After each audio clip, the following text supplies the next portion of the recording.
Bakit pag magkagalit ang tao, hindi mag-iimikan at sobra niya na kinaiinisan ang isa't isa?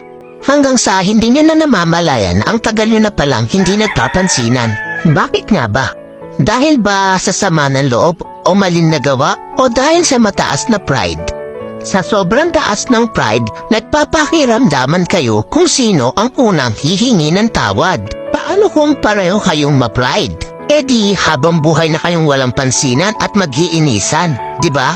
Alam niyo ba ang kasabihang, it's better to lose your pride because of your love than to lose your love because of your pride? Hindi naman masama kung itapon mo muna ang pride mo para sa taong mahalaga sa'yo. Kaysa naman itapon mo yung pinagsamahan nyo ng dahil lang sa pride mo. Wala namang masama o mawawala kung ikaw ang unang lalapit o iimik. Ika nga ang nagmamataas ang siyang ibinababa at ang nagpapakumbaba ang siyang itinataas. Kaya huwag ugaliin na magkimkim ng galit dahil ang galit ay basura lang sa ating puso at isipan.